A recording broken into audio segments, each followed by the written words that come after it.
Bueno, buenas tardes a la querida audiencia.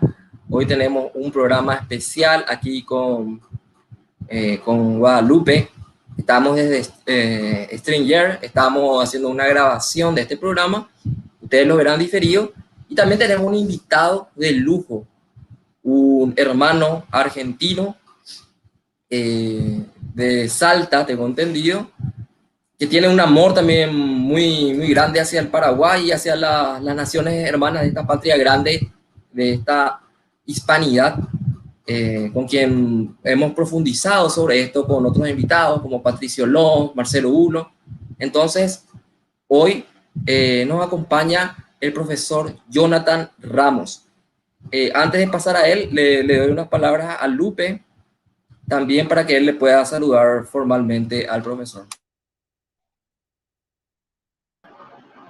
Primeramente que nada, buenas tardes, un gusto para nosotros poder contar con tu presencia, ¿verdad?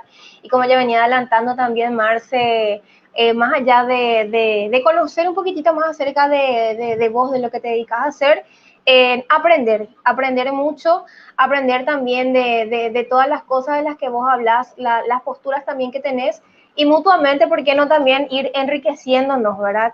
Y lo que espero con esta entrevista es eso, aprender más que nada. Así que un gusto, Marce, entonces empezamos.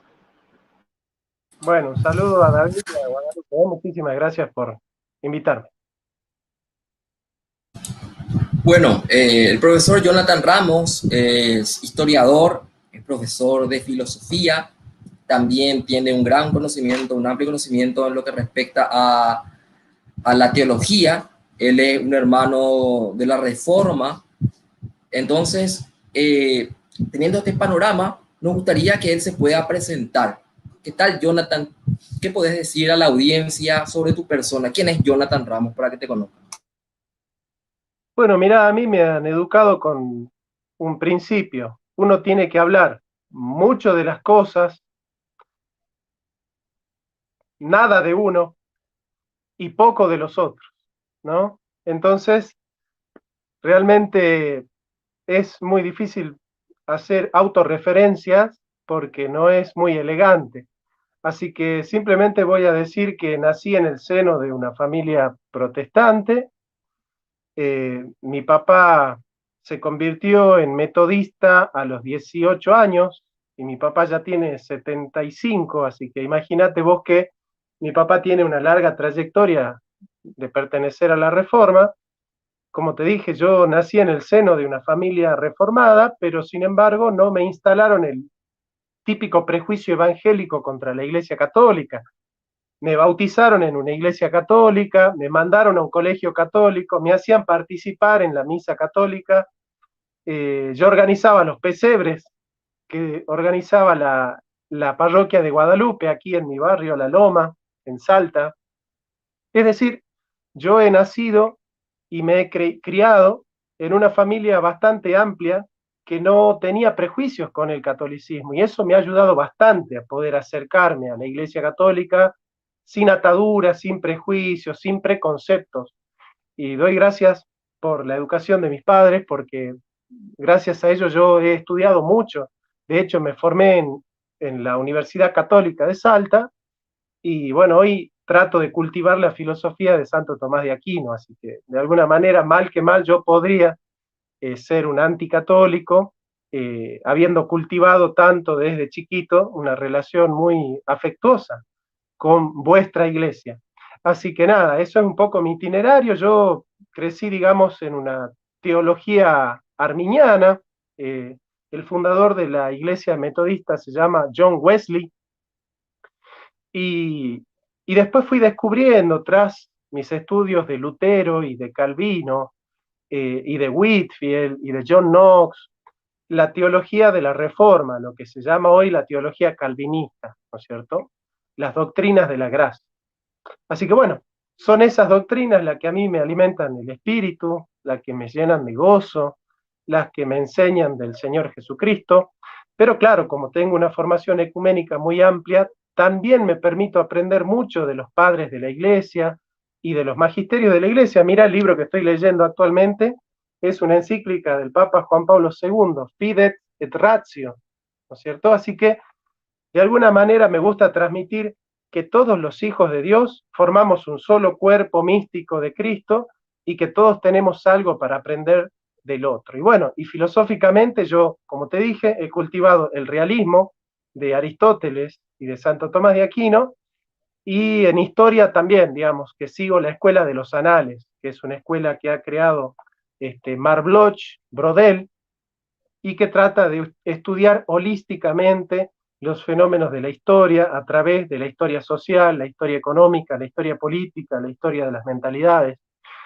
Así que bueno, tengo eso, ¿no? Tengo esa formación histórica, fruto de haber estudiado la carrera de historia que me recibí, y obviamente una formación filosófica que es, digamos, mi fuerte, la filosofía, pero mi pasión siempre fue la teología.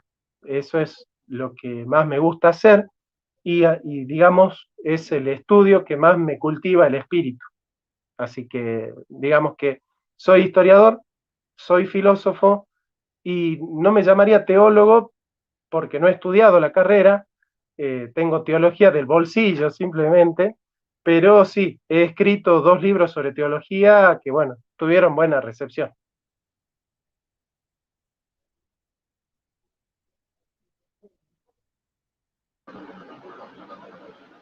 No sé qué fue lo que hice. Bueno, podríamos decir entonces que el aspecto de la ciencia, de la teología, como mencionaste, si bien no tenés una formación así académica, más bien es porque te nace y porque te gusta y sos un autodidacta respecto a eso, ¿verdad? Querés ir formándote, ir ampliando más esos conocimientos. En cuanto a lo de historia, sí, sos titulado de la carrera de historia. Sí, sí, yo no me atrevo a decir que soy teólogo profesional, pero digamos que cuando hago teología lo hago con todo el rigor académico que yo tengo. Es decir, yo sí he aprendido a tener rigor académico y cuando hago teología trato de sostener ese rigor académico, ¿no es cierto? Así que digamos que en teología puedo, puedo debatir, puedo argumentar, puedo escribir, puedo investigar, y de hecho te cuento que el próximo curso que voy a dictar tiene que ver con las raíces veterotestamentarias de la cristología. Digamos, el curso se llama Rastreando a Jesús en el Antiguo Testamento. Y bueno, vamos a rastrear cómo va apareciendo el Mesías en el Antiguo Testamento como un mediador real, como un mediador divino, ¿no es cierto? Como un mediador sacerdotal, como un mediador profético. Y bueno, a partir de esas categorías veterotestamentarias, tratar de descubrir, hay un helicóptero ahí, tratar de descubrir la divinidad de Jesucristo y digamos, la concepción mesiánica que subyace en el Antiguo Testamento, digamos. Así que bueno, me apasiona, amo estudiar la persona de Jesucristo y los temas de la teología, sobre todo la gracia, la eclesiología, la soteriología, antropología teológica, me fascina. De hecho, en mi biblioteca, el 70% de libros son libros de teología. Jonathan, yo te conocí a vos en un programa con un co-conductor de Alberto Huela, no recuerdo el nombre de este profesor de filosofía, y estaba haciendo un programa contigo y ahí vos contás que sos calvinista. Yo no podía creer porque hablaba de Santo Tomás de Aquino maravillas y me quitó también capaz algunos prejuicios, ¿verdad? Y yo a Alberto Huela lo conocí por TLB1 y desde ahí encontré a varias personas, a varios referentes que yo los tomo como maestros. Y luego te vi en un debate con otro conocido nuestro, era Juan Carlos Monedero, que también pasó por este programa Viva Voz. Y, y después vos hiciste una crítica sobre una feminista. Esta feminista es crítica a su vez con el feminismo preponderante, pero desde un feminismo más, o sea, ella critica el feminismo radical, sí, pero también lo hace desde un pensamiento más eh, de la neurociencia, biologicista, y era un análisis que ella hacía del debate y vos decías, vamos a analizar un poco los argumentos y las falacias en las que cae Rosana Kramer. Y, a ver, ella nos pretende enseñarnos a pensar y que la filosofía nos ayuda a realmente pensar. Yo llamaría a la filosofía, en mi poco entender de la materia, que es el arte, el conocimiento o la inteligencia, perdón, es la espada, y en la filosofía sería como el esgrima, como el arte de usar esa espada. Yo no sé si es correcta o no mi interpretación que puedes decirnos sobre esta pasión tuya que es la filosofía. Bueno, vos te estás refiriendo a Roxana Kramer. Ella se denomina cultora del feminismo científico, ¿no? Ella es positivista, en política es socialdemócrata, es decir, ella sigue la línea de Rosa Luxemburgo, ¿no? Y de los positivistas decimonónicos, ¿no? Eh, y curiosamente, Roxana Kramer, cuando ella en un Twitter reacciona ante mi video, ella que es positivista y que cree en el dogma de la ciencia dura, eh, cuando reacciona a mi video, ella dice, bueno, en realidad hay filósofos que no entienden que cada filósofo tiene sus opiniones, que cada filósofo tiene sus creencias y su manera de hacer filosofía. Bueno, esto es algo muy curioso, que alguien que cultiva el cientificismo y el positivismo duro, de repente, para salvarse de mi crítica, se convierta en relativista y en posmoderna, ¿no es cierto? Porque no hay nada más moderno que el positivismo y no hay nada más posmoderno que el relativismo, y son totalmente incompatibles porque el posmodernismo surge al calor de un rechazo de la modernidad. Bueno, esto es algo muy curioso de alguien que supuestamente quiere enseñarle a pensar a la gente. Efectivamente, nosotros cuando queremos conceptualizar la filosofía lo podemos hacer de distintas maneras, ¿no? La filosofía puede ser la ciencia de los primeros principios, la búsqueda del fundamento, el arte de preguntar, como Sócrates. La filosofía puede ser el arte de ordenar la realidad para que pueda aparecer el fundamento. La filosofía puede ser el arte de razonar, de cómo razonar correctamente al estilo de la lógica, por ejemplo, en Bertrand Russell. La filosofía puede ser aquella disciplina que pivotea entre la religión y la ciencia, es decir, no tiene la liviandad que sostiene Russell de la religión, pero tampoco tiene el rigor de la ciencia, el rigor positivo de la ciencia. La filosofía puede ser aquella manera de preguntarnos aquellas cosas que no tienen respuesta, una manera de naufragar en la búsqueda del sentido en este universo que no tiene sentido. Bueno, todos los filósofos han ido conceptualizando, ¿no? La filosofía es transformación del mundo, como dice Marx, la filosofía es la puesta en común de nuestra existencia, como dice Kierkegaard. Cada filósofo va a ir sosteniendo su postura con respecto a lo que es la filosofía. De hecho, la filosofía es la única disciplina que se pregunta a sí misma qué es. Por ejemplo, la matemática no puede preguntarse qué es la matemática. Cuando la matemática se pregunta qué es la matemática, ya está fuera de la matemática. Está haciendo filosofía de la matemática. Cuando la historia se pregunta qué es la historia, dejó de hacer historia, está haciendo filosofía de la historia. Y así sucede con todas las disciplinas, ¿no? Cuando la literatura se pregunta qué es la literatura, tiene que filosofar. Ahora, la única disciplina que puede responder qué es ella misma, sin salirse de ella misma, es la filosofía. Porque la pregunta ¿qué es filosofía? Es una pregunta filosófica. O, si se quiere, metafilosófica.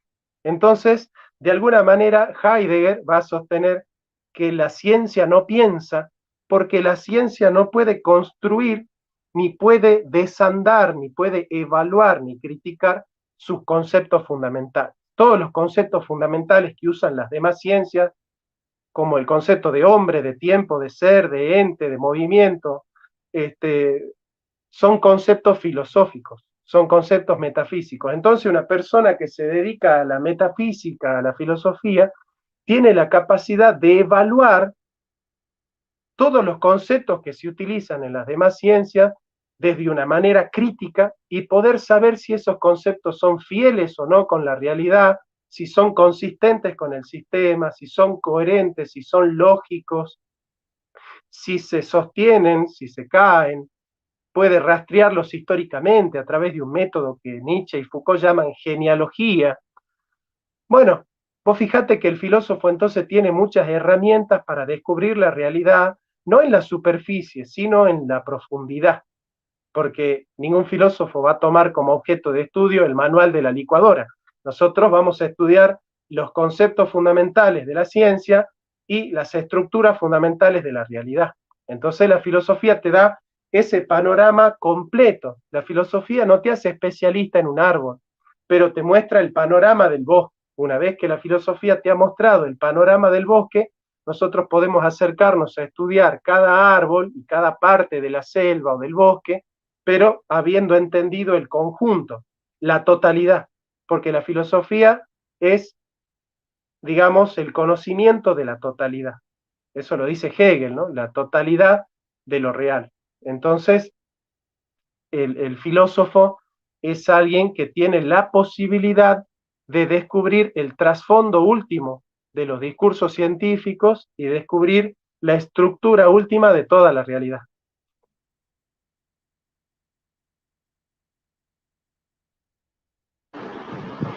Yo tenía una duda respecto a la relación que existiría entre la filosofía misma, como mencionabas, se hacen una especie de división otra vez entre historia de la filosofía, filosofía de la historia, filosofía de la matemática, filosofía de la cualquier otra ciencia, ¿verdad?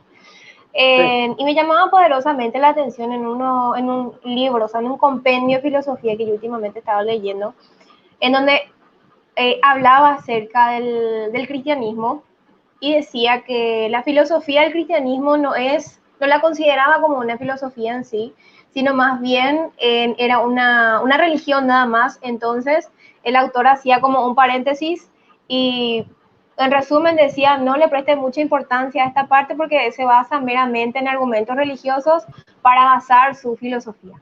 Bueno, quería comentarte respecto a eso, qué es lo que pensás. Y yo creo que Marce también tiene una experiencia respecto a eso en un curso de filosofía que él había hecho, creo que en el ISEF, en donde su profesor de filosofía prácticamente atacaba todo lo que era la religión. Y yo creo que Marce más adelante va a estar comentándote también acerca de esa experiencia.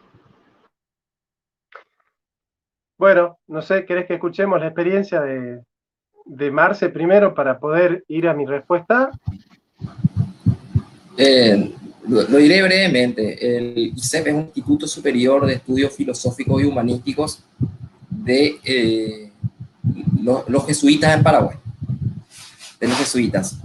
Y en esta casa de estudios superiores se hizo un taller para docentes con un sindicato de docentes de izquierda, en la que un profesor se presenta su clase y era citas de Marx, citar a Marx, a citar los logros de la Unión Soviética y concluir eso con críticas, con flores a la religión, al concepto de familia, al concepto de madre inclusive, porque decía, no hay nada más machista, heteropatriarcal y capitalista que el Día de la Madre. Imagínate, que el Día de la Madre, que celebramos acá en Paraguay el 15 de mayo.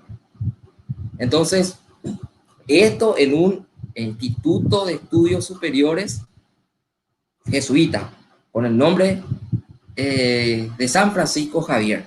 Entonces, ese era nada más también este panorama, esta nueva filosofía que desprecia a San Agustín y Santo Tomás, a la patrística y a la escolástica, por decir que no hacían filosofía porque metían religión, porque eran religiosos. O sea, eso ya le desacredita. Perfecto. A ver, mira, el cristianismo no es una filosofía, aunque los padres de la iglesia, muchos padres de la iglesia le llaman la filosofía, la vera filosofía, porque es dentro del concepto griego de filosofía, filosofía es un modo de vivir. El que desarrolla muy bien esta postura es Pierre Hadot. Pero ciertamente la filosofía, la religión cristiana, como la llama Tito 1.1, no es una filosofía, sino que es propiamente una piedad, una religión, pero sin embargo es una religión que puede dialogar con la filosofía. No solamente puede hacerlo, sino que debe hacerlo. En este sentido, en la historia han habido diferentes paradigmas con respecto a la relación entre filosofía y teología, o filosofía y fe y filosofía.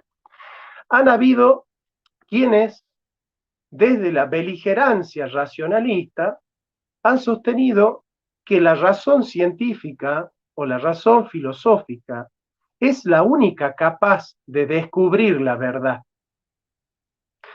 Entonces, de alguna manera, ellos han excluido a la fe cristiana o a la fe religiosa, monoteísta, de la capacidad de buscar la verdad.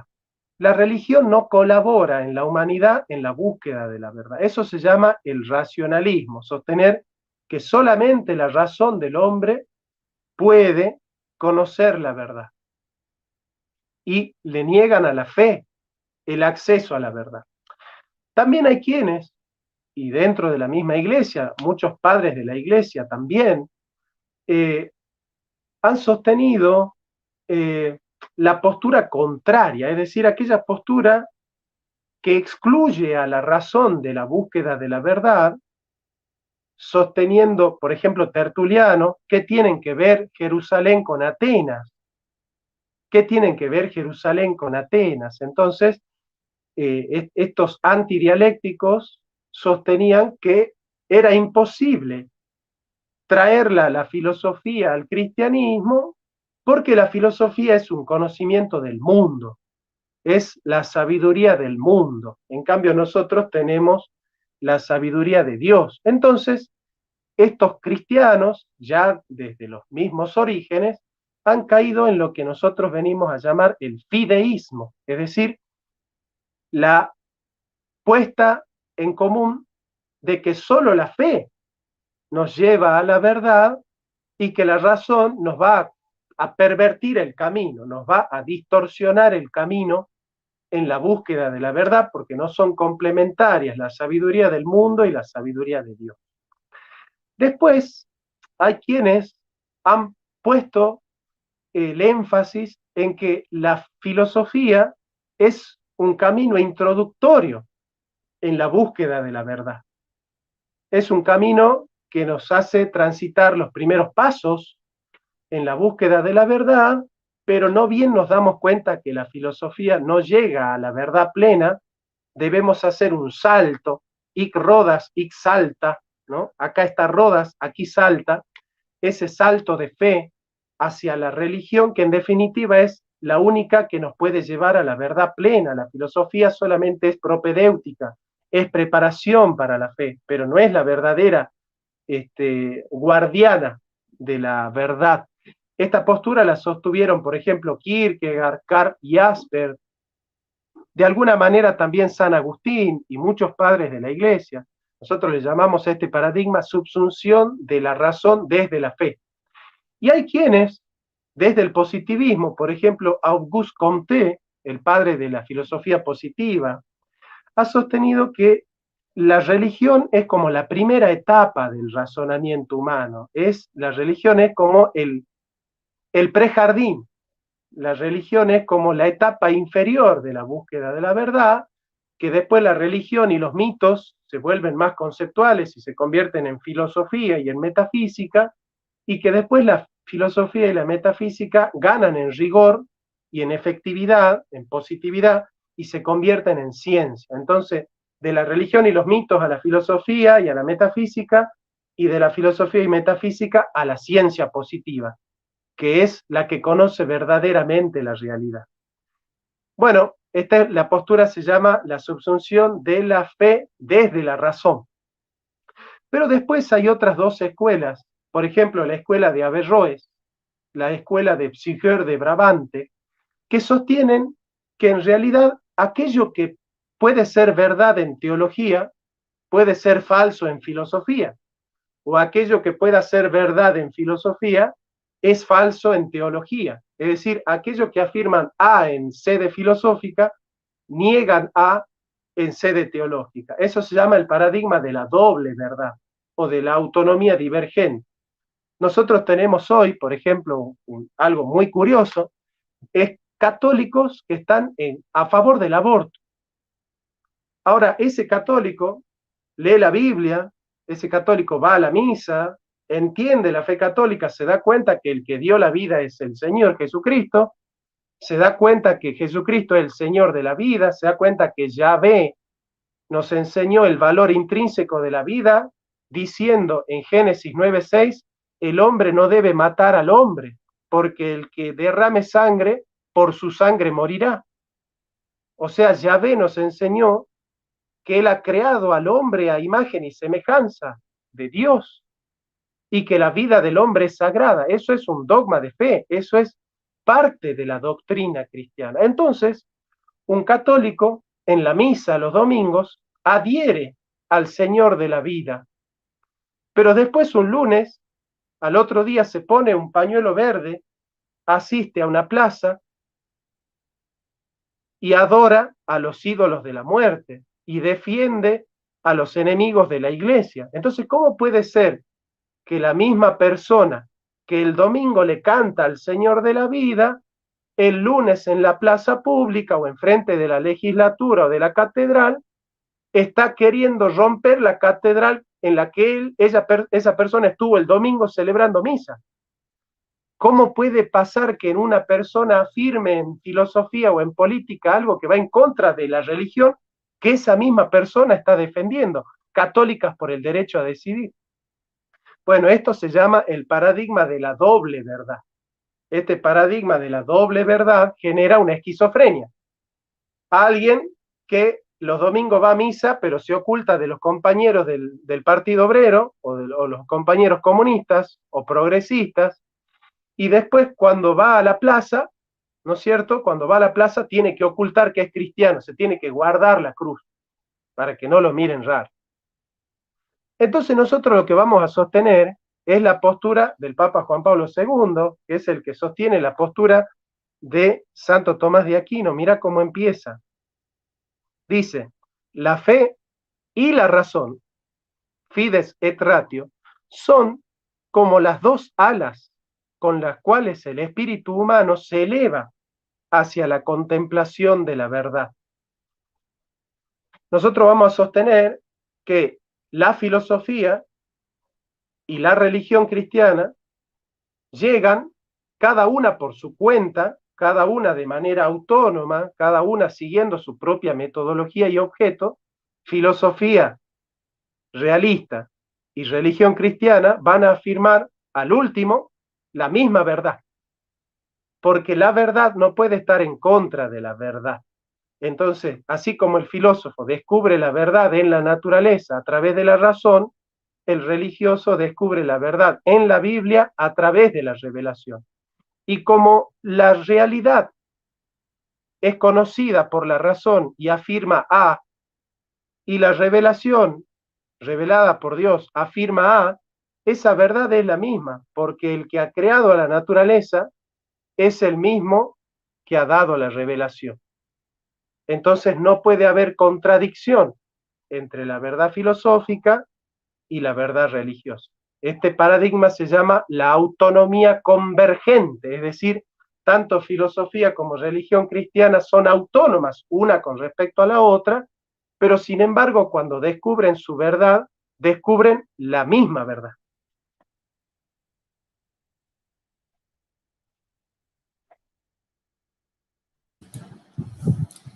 Eh, entonces podemos decir de que estas verdades eh, son contenidas en recipientes diversos, pero no se contradicen, pero son autónomos. Sería así una analogía que podría hacernos entender esto. Es así, el filósofo, cuando hace filosofía, él no está pensando en lo que dice la Biblia. Yo, cuando hago filosofía, a mí no me interesa lo que dice Levítico 2:28. Yo cuando soy filósofo, cuando hago filosofía, a mí lo que me interesa es descubrir la realidad, ¿se entiende? Y desentrañar la realidad. Entonces yo como filósofo, ¿qué hago? Descubro que la vida es movimiento y que todo movimiento tiene una causa eficiente.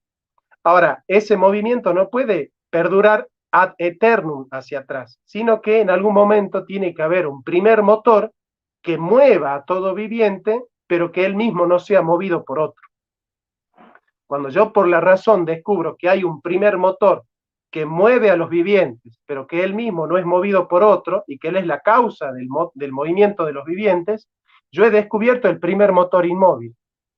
Y después yo abro la Biblia y leo en Génesis 1:1, en el principio creó Dios los cielos y la tierra.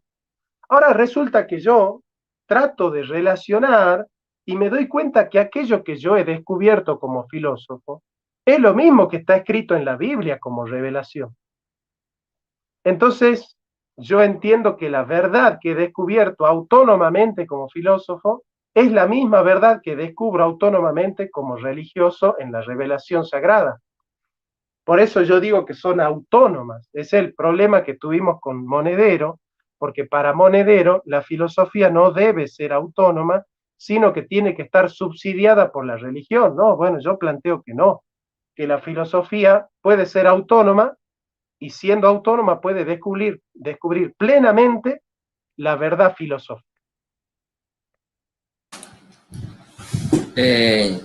Jonathan, también en después de este video, de este análisis, de esta crítica sobre la opinión de Roxana, y ayudarnos a hacer pensar, como decías, eh, te hizo aumentar seguidores que capaz, no sé, salieron de la nada. Y entre estos había muchos liberales pro vida, liberales pro vida.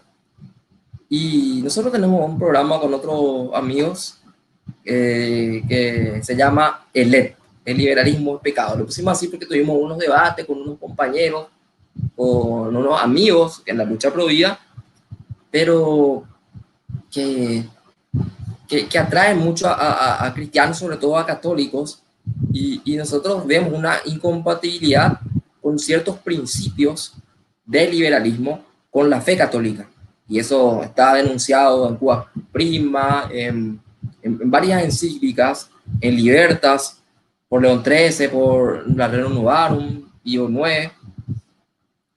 Y vos hablas siempre de una falsa dicotomía que nos trae la modernidad eurocentrista. ¿Qué podría decirnos al respecto? Bueno, básicamente voy a hacer un resumen del origen del liberalismo para que se entienda, ¿no?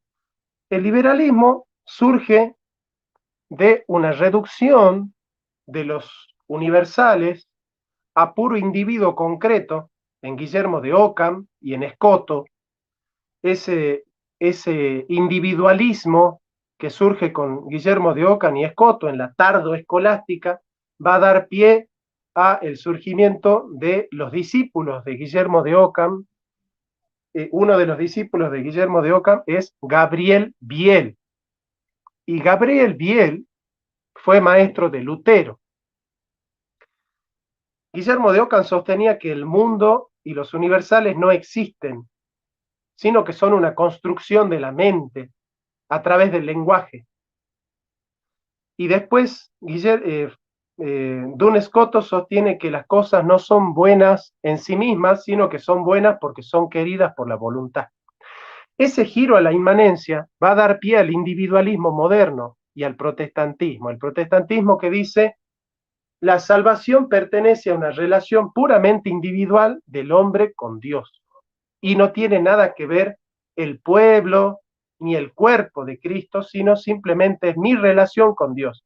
Vos siempre vas a escuchar al protestante decir, es mi relación con Dios, como si Jesucristo nos hubiese enseñado a orar diciendo, Padre mío, pero es Padre nuestro, porque nuestra fe es una fe comunitaria, es una relación comunitaria con Dios. Bien, el protestantismo no conoce esta relación comunitaria. Entonces el protestantismo, que es la ética del capitalismo, eso lo explica muy bien Max Weber, es el que va a fundamentar el individualismo. Entonces el liberalismo defiende los derechos individuales, la concepción individual. Vos fíjate cuáles son los derechos que defienden los liberales. La propiedad privada, el pensamiento crítico privado, y defiende, ¿no es cierto?, la libertad privada, la vida privada. Todos los derechos que defienden los liberales son derechos privados, derechos individuales. Pero resulta que el hombre es un ser comunitario, no solamente es un ser individual. Ahora, ¿dentro de qué cosmovisión nosotros podemos entender que el hombre es un ser individual y social, y que el hombre tiene derechos individuales y sociales, y que no están unos en contra de otros? Y el único pensamiento que ha podido descubrir estas verdades es el pensamiento aristotélico ligado al pensamiento tomista dentro de la fe católica. Solo la fe católica puede sembrar los principios de una sana comprensión del hombre en cuanto a que el hombre es un ser individual y un ser social, es un ser individual abierto a la comunidad. Entonces el liberalismo, como surge al calor del protestantismo y de la filosofía moderna, nunca puede dar las respuestas del hombre porque el liberalismo surge de una mala comprensión del ser humano. El liberalismo, por ejemplo, de Locke, dice que el hombre es bueno por naturaleza. Al decir que el hombre es bueno por naturaleza, el liberalismo cree que nosotros vamos a comerciar para satisfacer nuestras necesidades y no por la usura, ni por el pecado, ni por la vanidad, ni por la avidez de riqueza. Ahora, ¿cómo nosotros sabemos que el hombre en el mercado puede hacer contratos injustos, que el hombre en el mercado puede expoliar y explotar a otro hombre, que en el mercado también hay pecado y hay desigualdad y hay injusticia? ¿Por qué sabemos eso? Porque sabemos que el hombre está inclinado al mal.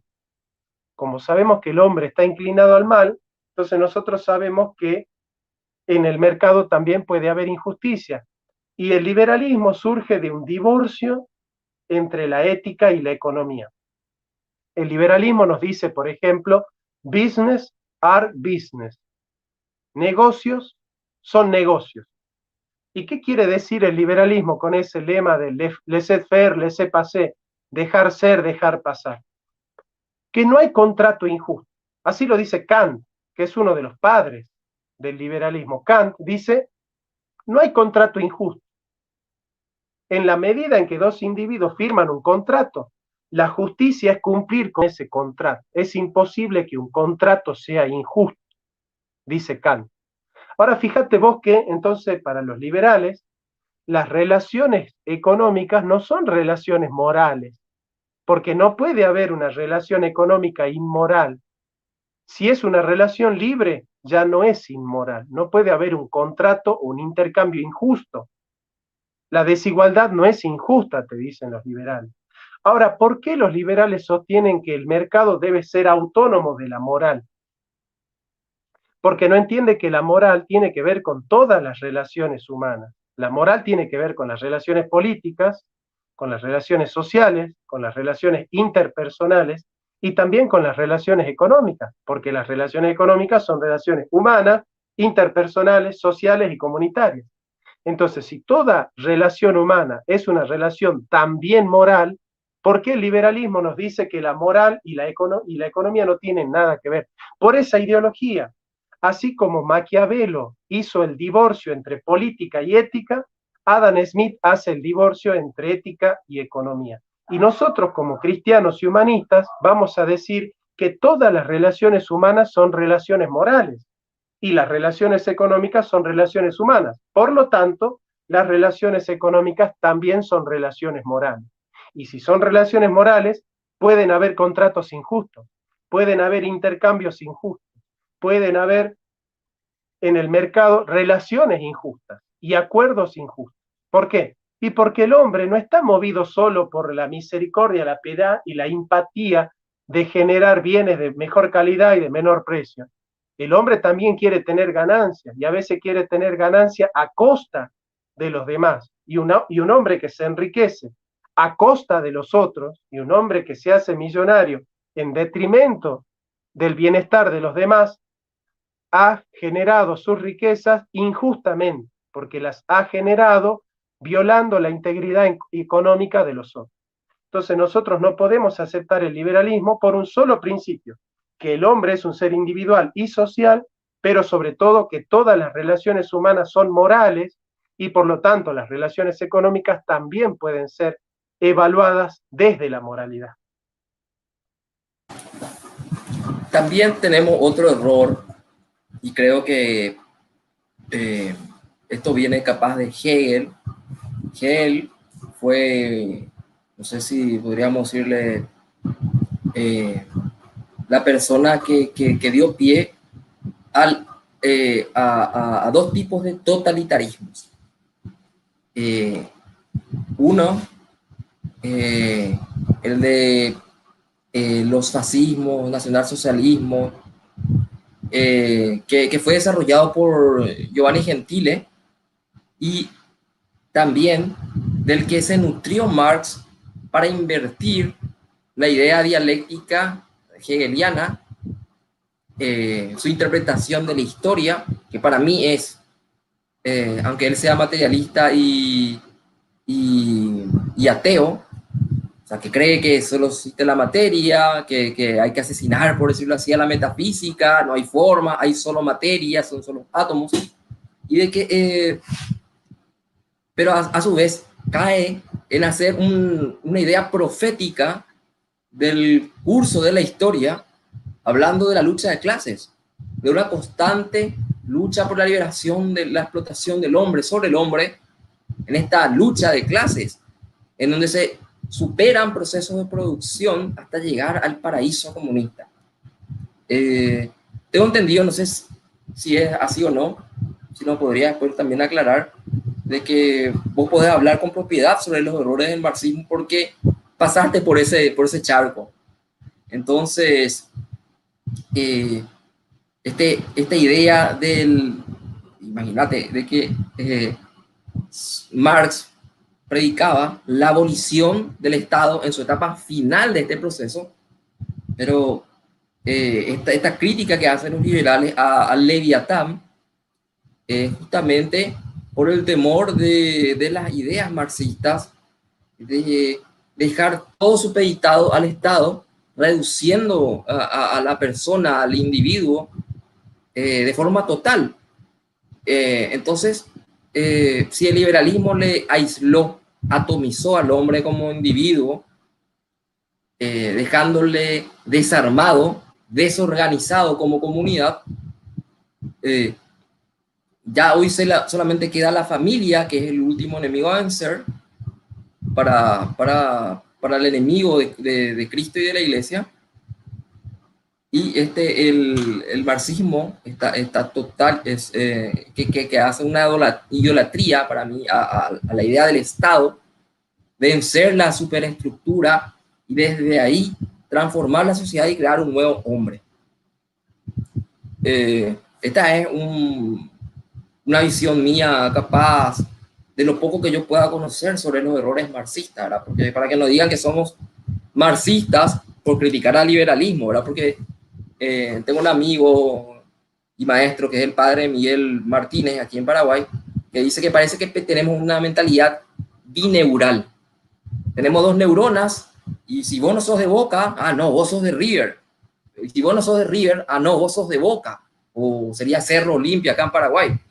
Ese pensamiento dicotómico, maniqueísta, esa falsa dicotomía, esa una falacia de falsa dicotomía, que también es alimentada dentro de los círculos liberales, creo por el libro Camino a la servidumbre. No sé si era de Hayek, uno de estos personajes. Entonces, ¿qué puedes decirnos también sobre ese otro error que encontramos en el colectivismo? Mira, bueno, vamos a ordenar. El marxismo metafísicamente comete el error de sostener que la vida espiritual y cultural de los pueblos depende de las condiciones materiales. Es como que la cultura es una, una superestructura de la estructura, un epifenómeno de la estructura, ¿sí? Le niega a la vida espiritual autonomía con respecto a la materialidad, ¿no? Cuando en realidad la vida espiritual y la vida material se retroalimentan. No es que una causa a la otra y otra es efecto de la otra. Muchas veces los cambios espirituales se convierten en cambios materiales y muchas veces los cambios materiales se convierten en cambios espirituales. No hay una unidireccionalidad como plantea el marxismo. Ese es el error metafísico. El error económico se traslada en eso, que las relaciones culturales son un resultado de las relaciones socioeconómicas. El error político es sostener que el Estado debe desaparecer. El marxismo no defiende el Estado. Marx sostenía que el Estado es el garante de la opresión de la burguesía al proletariado. Marx busca la abolición del Estado. Con lo cual es imposible que la izquierda verdadera sea estatista, porque Marx busca la abolición del Estado.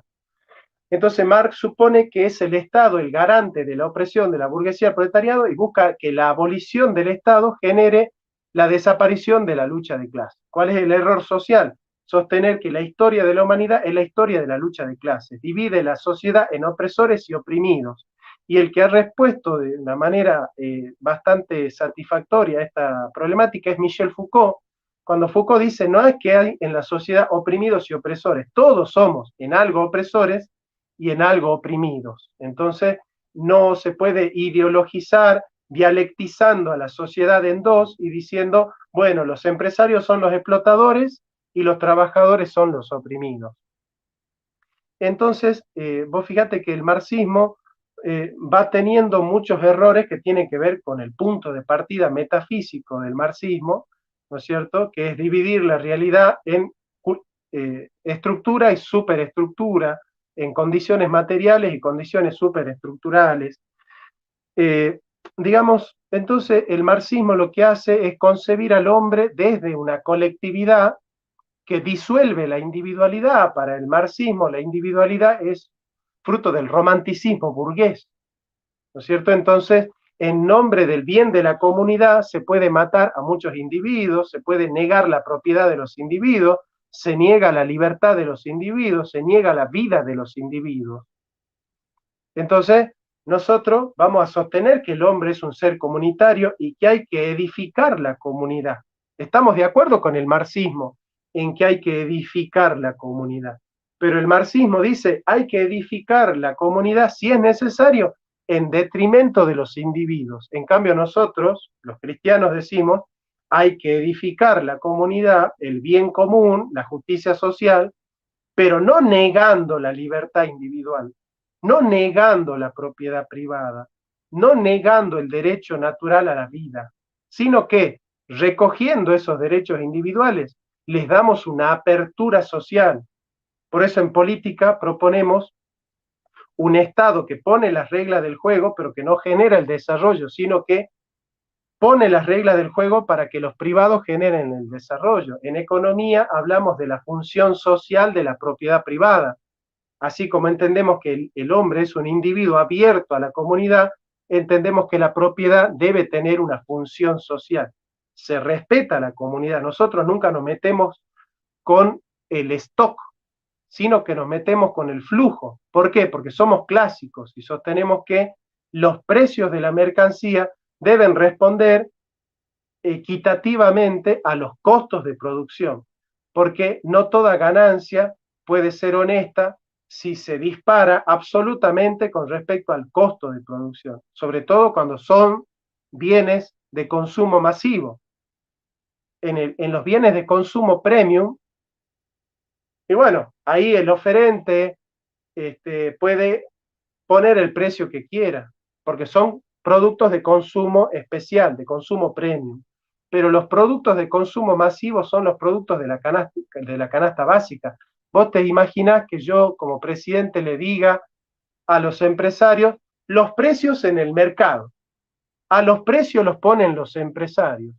Y los empresarios tienen buen corazón, piensan con carácter humanitario en el pueblo, o la persona piensa en su bolsillo. Bueno, que cada uno examine su corazón y me diga si económicamente piensa en su bolsillo o piensa en el bienestar de los hermanos. Y cuando descubra que el hombre está herido por el pecado, entienda que la economía no son blancas palomitas dulces intercambiando en nombre del bienestar de la comunidad, sino que el hombre muchas veces está movido por la avaricia, por la codicia, por la sed, por la insaciable sed de ganancia. Y eso está dentro del corazón humano. Entender eso no es ser ideológico, es ser realista.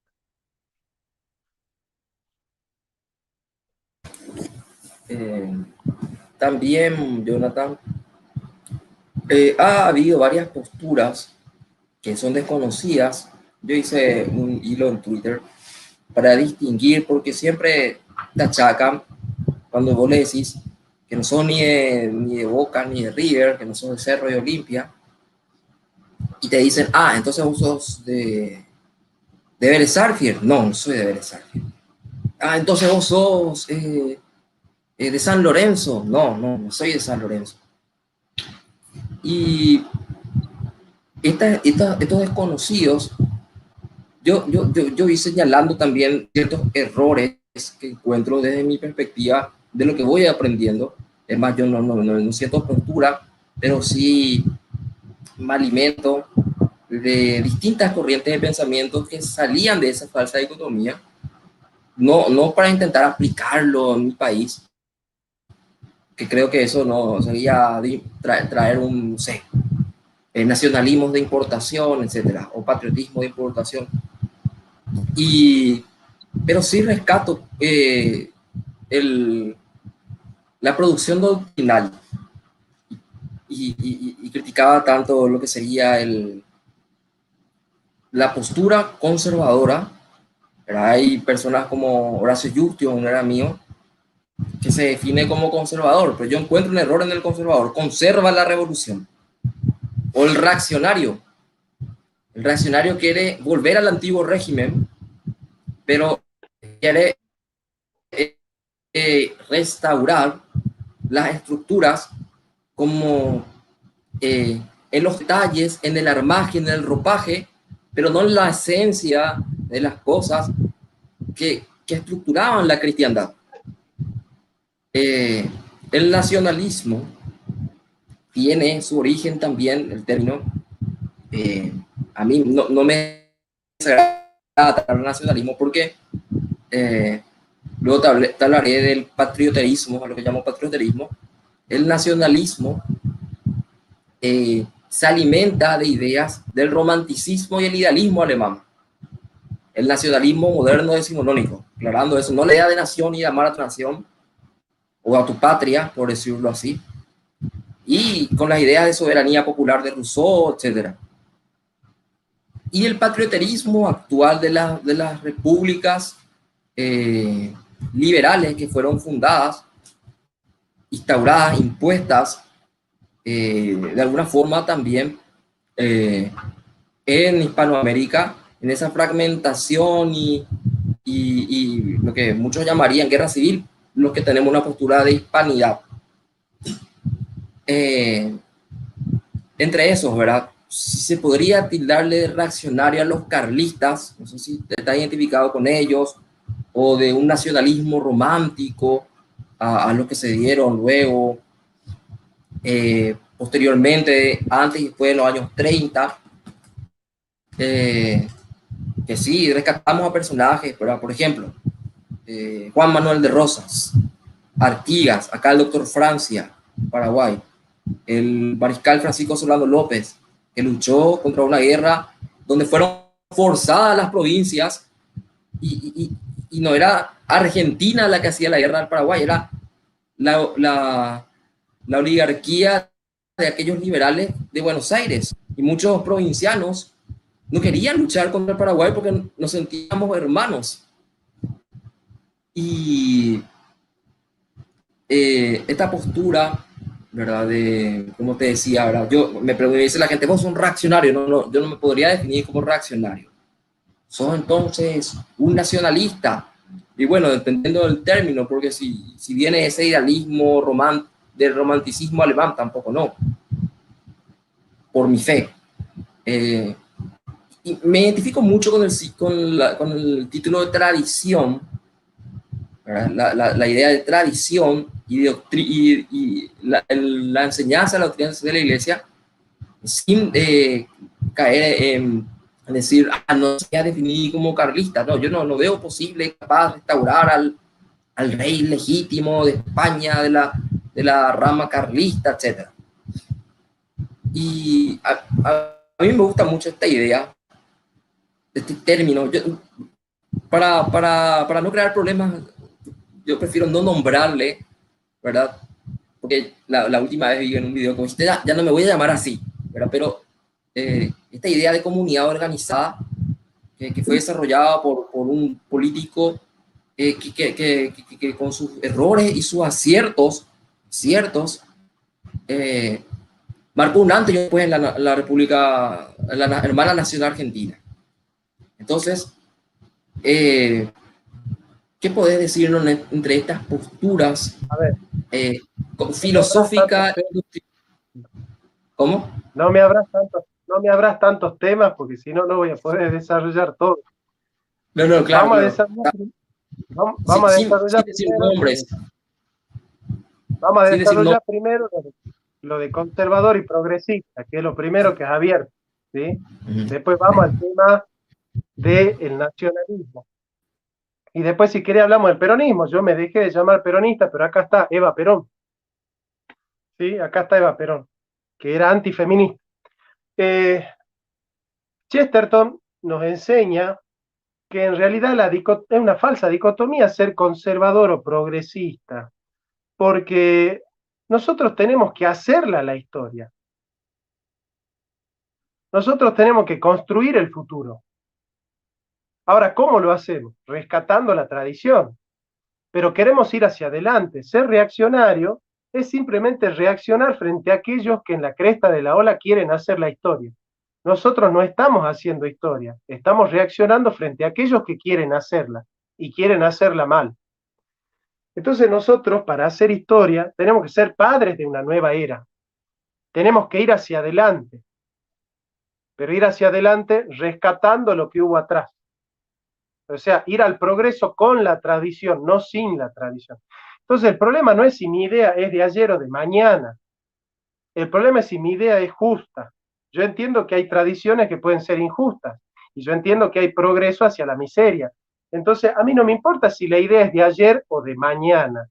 A mí me interesa que la idea sea justa.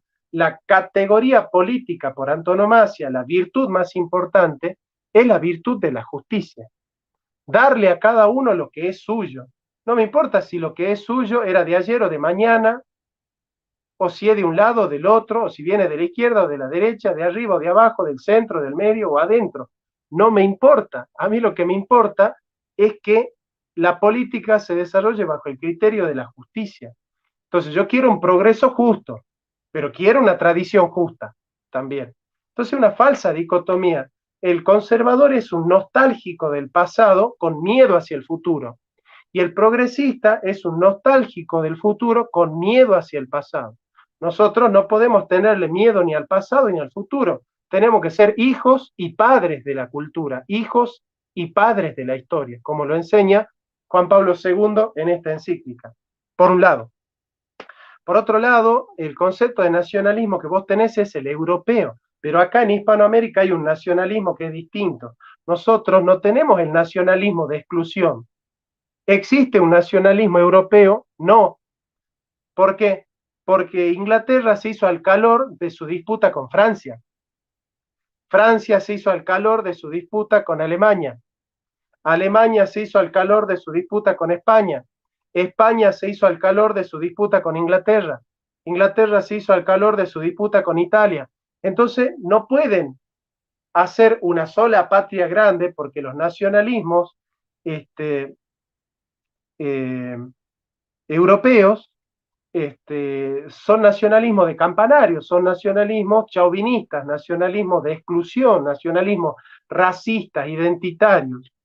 En cambio nosotros somos criollos, tenemos una sola raza, ya no tenemos el problema europeo que algunos son arios, otros son sajones, otros son hispánicos, otros son... No, nosotros somos una sola raza, la raza mestiza, la raza criolla.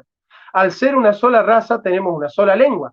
Al tener una sola lengua tenemos una sola cosmovisión, tenemos una sola religión que es la cristiana y tenemos un solo horizonte cultural y un solo destino.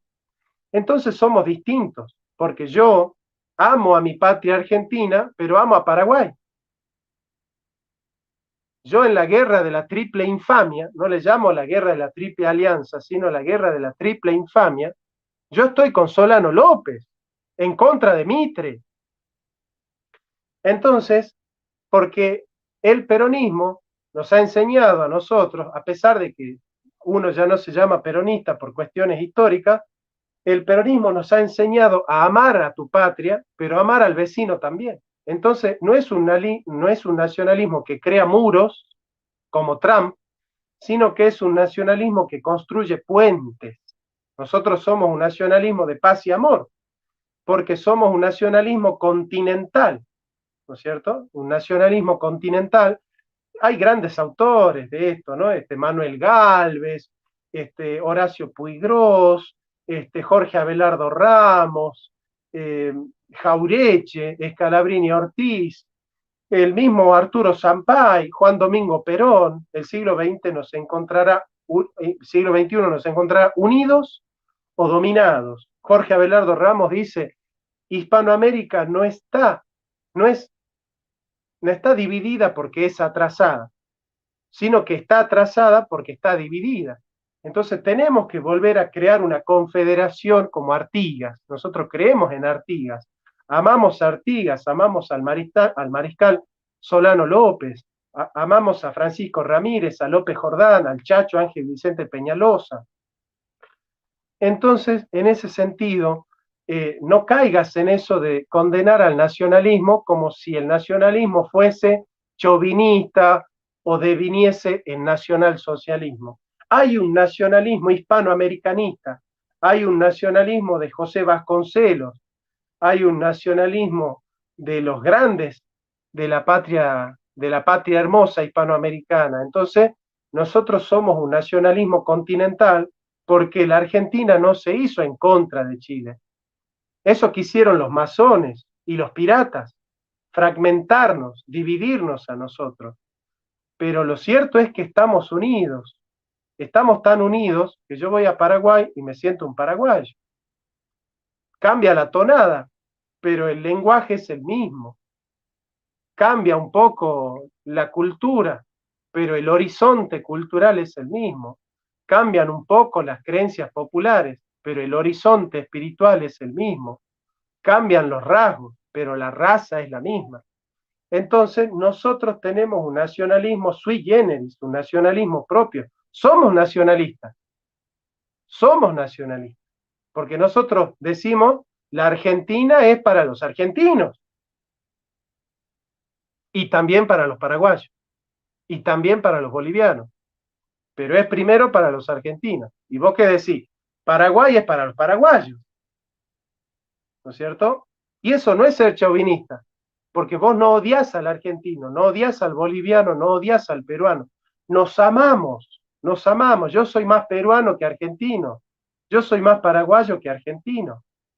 A mí me da asco la historia de Buenos Aires y lo que hizo la ciudad de Buenos Aires con Hispanoamérica, porque fue la sede de los intereses masónicos y británicos en todo el siglo XIX y en todo el siglo XX.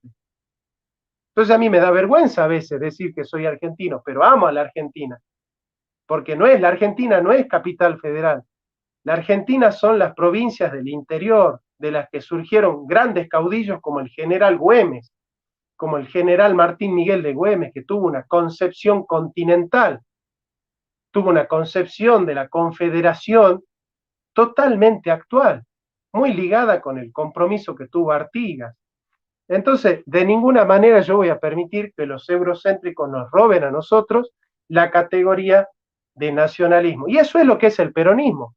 El peronismo es un nacionalismo de paz y amor, un nacionalismo que desarrolla a la sociedad en base a los elementos endógenos de la cultura, que hace política con el criollo, hace política criolla, que ama la argentinidad, entendiendo que la argentinidad forma parte de una gran patria, que es Hispanoamérica, que es la Hispanoamérica que fragmentaron los ingleses, ¿no es cierto? Estados Unidos es la nación inglesa que no se fragmentó. Brasil es la patria lusitana que no se fragmentó. En cambio, Hispanoamérica es la patria española que sí se fragmentó, que se fragmentó en decenas de naciones de campanario que perdieron su fortaleza. Estados Unidos se entendió, por eso son Estados Unidos del norte y nosotros somos los estados divididos y fragmentados del sur. Somos balcanizados y esa balcanización no responde más que a los intereses eurocéntricos y a los yanquis también, obviamente. No, yo no condeno el término nacionalismo, sino simplemente, porque yo me identifico mucho, no sé si seguro los conoces, al padre Leonardo Castellani, al padre Julio Mainville, a Jordán Bruno Genta, a Carlos Saccheri. Ellos son de la línea nacional catolicista, un nacionalismo católico. Y yo veo más en ellos que fueron pragmáticos, intentaron mantener igual la ortodoxia. Y el carlista te dice, no, el nacionalismo es fruto de la modernidad. Es fruto, pero yo me alimento también de la riqueza que nos da el carlismo en ese enriquecimiento de la tradición, ¿verdad? Porque no es una monarquía absolutista la que predica el carlismo, y es un gran desconocido. Y le llaman reaccionario. Para mí ellos no son reaccionarios del todo. Sí, quieren restaurar ciertas cosas del antiguo régimen, pero ellos hablan más de la autoridad legítima, de legitimidad de origen y de ejercicio. Entonces yo rescato también cosas del carlismo.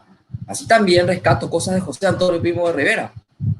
José Antonio Primo de Rivera justamente hablaba de no caer en esa falsa dicotomía, de no caer en las tres divisiones: la división de la lucha de clases, la división de los regionalismos, que es la continuación del proceso de destrucción de la hermandad hispánica que teníamos en Europa, en la península ibérica. Esa fragmentación y ahí también suena mal nacionalismo para Cataluña, País Vasco. Y también hablaba de la desunión de los partidos políticos. Yo tengo mi crítica a la democracia liberal parlamentaria de partidos políticos. Yo lo llamaría partidocracia. Creo que vos que conoces bien de la filosofía de Grecia, ¿qué era la democracia ateniense? Pero esto es un remedio, no está ni cerca esta democracia representativa. Y tanto el carlismo, la falange, el peronismo, lo que sea, ellos hablan de restaurar los cuerpos intermedios. Lo que León XIII llamaba renovaron el corporativismo. Pero, ¿cuál es el corporativismo que predicamos los cristianos? Que nos distingue de los errores que se dieron en Europa. El principio de subsidiariedad, no el totalitarismo. ¿Verdad? Creo que ahí coincidimos plenamente, que el Estado, como decías, no es lo mismo que la comunidad, sino es la herramienta de la comunidad organizada. Lo que pasa es que yo tengo esta tesis, Jonathan, de que el error de la modernidad es haber inventado un Dios llamado Estado. Porque el Estado era la institución que organizaba la comunidad de la forma que ésta se organizaba. Y lo que había era la autoridad. Y cuando la autoridad deja de buscar, la autoridad deja de buscar cumplir su deber, que es seguir la ley natural y la ley divina. Si jodía las bolas, el Papa les comulgaba, y de que podíamos tener, entonces, de ahí, un Leviatán, el Estado, el Leviatán, que tiene la suma de voluntades, o sea, y tiene tres cabezas, los tres poderes del Estado, en el que tenés un remedio de la Santísima Trinidad. Para mí también es idolátrico el Estado moderno, lo que yo le llamo el Estado liberal. Los liberales se enojan conmigo porque te dicen, no, ser liberal es ser antiestatista, estar en contra del Estado, pero el Estado, como hoy conocemos, el Estado es hijo del liberalismo. Entonces, y por último, ahora te doy la palabra, disculpame que me extienda. Yo critico los errores que se dieron en Europa en la Segunda Guerra Mundial, pero a veces pues nos dicen nazi también, al peronismo le dicen nazi muchas veces. Sí, ¿verdad? Nosotros estamos en contra del totalitarismo, somos del principio de subsidiariedad, pero hoy hablar de revisionismo histórico como que choca, y yo digo, bueno, está bien, no, si la historia ha condenado, ha tenido una historia oficial, y si la lucha del revisionismo, esto también te pregunta, que la hago pregunta para vos que soy historiador, creo entonces ya no rescatar cuestiones históricas, sino los principios, llevar esos principios y enseñarle, porque a la persona sencilla uno le va a dar a entender, mira, te doy el ejemplo concreto, ¿verdad? Juan Domingo Perón era hispanista, no era indigenista. Eva de Perón, Eva Duarte, perdón, Evita, era antifeminista, era pro vida. Ella no era pro aborto. Entonces, este pragmatismo, si le querés llamar también, ¿verdad? De poder nosotros rescatar los principios, porque yo estoy convencido que el peronismo no es Cristina Kirchner, que el peronismo no es, a ver, y nos une más, ¿verdad? Cristian Rodrigo Turralde, nacional católico, él es antiperonista, pero no tiene problema de conversar con peronistas. O Lucas Carena es peronista, no tienen problema de conversar juntos porque nos une el espanto, como dice Lucas. Entonces, de que, por eso nada, ya no quería yo mencionar, ¿verdad? Entonces ya seguimos, ¿verdad? Ese tema de, bueno, ya no me voy a llamar peronista, que vos defendés una doctrina, vos no defendés los errores que haya podido cometer, aunque vos le admires como político a Juan Domingo Perón. Entonces, de que nosotros sabemos que solo Cristo es perfecto, los papas, muchos cometieron errores, pero nuestros ejemplos son los santos para los católicos, nuestros ejemplos son los patriarcas para todos los cristianos, que también tenían sus errores, hasta el santo peca 7 veces al día. Entonces, a eso lo que iba a criticar, a no caer, no criticar, yo no critico el término nacionalista, sino yo quiero que entiendan el concepto, ¿verdad? No que se queden con el término que encierra el concepto. No, está perfecto, yo no tengo nada para sumar a tu exposición, maravillosa, te felicito, tenés una preparación muy buena, me sorprende y gratamente. Coincidimos en todo, la verdad que coincidimos en todo, me sorprende gratamente, no pensé que en Hispanoamérica se había cultivado tanto la tercera posición, la verdad que me agrada mucho. Es así, la diferencia entre el peronismo y el fascismo, o la doctrina social de la Iglesia, es que el fascismo organiza el corporativismo desde el Estado, coloca a los cuerpos intermedios disponiendo al Estado. O sea, es como que el Estado se sirve de los cuerpos intermedios. En cambio, no, en realidad los cuerpos intermedios son libres, tienen que ser libres del Estado, porque es la manera en la que los individuos se relacionan entre sí mismos, ¿no es cierto? Entonces, frente al individualismo que propone la ruptura del Estado y de los cuerpos intermedios, y frente al totalitarismo que pone a la comunidad a merced del Estado, los cuerpos intermedios son libres. La comunidad organizada es una comunidad libre del individualismo y del estatismo. Es por eso que esa es la dinámica propia. No se puede rescatar la familia sin entender lo que es un cuerpo intermedio, ¿no es cierto? Entonces nadie puede rescatar verdaderamente a la familia desde el liberalismo. Porque si algo ha roto a la familia ha sido el liberalismo, porque el liberalismo desde su concepción individualista ha roto con la concepción del hombre como un cuerpo colectivo, y el primer cuerpo colectivo es la familia. Entonces no podés defender un cuerpo colectivo desde una concepción individualista, caes en la contradicción. Ese es el problema del AGE. Laje en moral es conservador, pero en economía es de la escuela austríaca. No podés defender la escuela austríaca que tiene principios individualistas y principios ateos y después llamarte cristiano en el aborto y en la ideología de género. O somos humanistas y cristianos en todo, o caemos por el peso de nuestra propia contradicción. Así que bueno, hermano, te felicito por tu pensamiento, realmente me has sorprendido gratamente, quiero quedarme con eso que dijiste. He aprendido mucho de vos también. Te felicito por ser paraguayo, un país que fue el primer país en Hispanoamérica en industrializarse. Increíble. Paraguay hoy iba a ser la potencia de América porque se había desarrollado mucho más que Estados Unidos. Era la primer potencia de América, Paraguay, así que es un orgullo ser paraguayo, es un orgullo tremendo ser paraguayo, así que te felicito, hermano. Y bueno, te bendigo, gracias por esta entrevista y gracias por el respeto y por las preguntas que hiciste, que fueron muy buenas. Gracias a vos, Jonathan.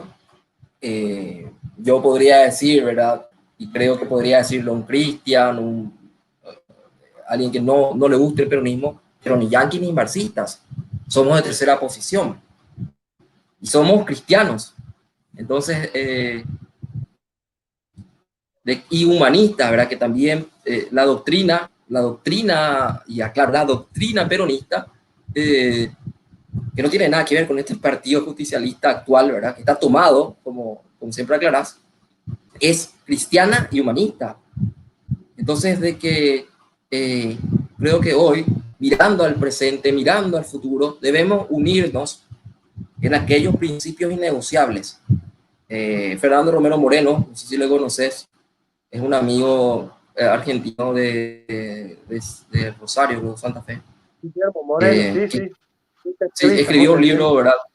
Sobre la nueva derecha argentina. A los que no les tanto para meter en esa alianza que le mete a los liberales clásicos y para libertarios, que le dije, ¿verdad? Con ellos aún no puedo compartir tanto como sí, con los tradicionalistas, nacionalistas, conservadores, peronistas, ortodoxos, etc. Y que no son las etiquetas, como dijo el mismo Austin. ¿Qué es la etiqueta de liberal? Yo no necesito carnet. Son los conceptos. Y el que aprende todas las veces que pueda ver tus videos soy yo, ¿verdad? Entonces quería, por último, pedirte que hagas una invitación a un curso, ¿verdad? Porque hay mucho que se puede aprender y gente que te pueda conocer también acá de Paraguay. Un curso que vos estás ofreciendo a los interesados. Dale, invito y me voy a buscar a mi hija porque me está esperando ahí en la escuelita. El curso es un curso de historia de la filosofía, 23 clases que se van a sumar a un grupo de WhatsApp donde van a poder tener Zoom privados conmigo y poder evacuar dudas con respecto a esas clases que ya están grabadas. Empezamos con los sumerios, pasando por los fenicios, los acadios, los hebreos, los griegos, 2 horas por cada clase. El costo del curso es de $55, se paga por Western Union y se comunican conmigo a cursofilosofiajcr@gmail.com a inscribirse para ese curso de historia de filosofía o para este que viene, que es Raíces veterotestamentarias de la Cristología, rastreando a Jesús en el Antiguo Testamento.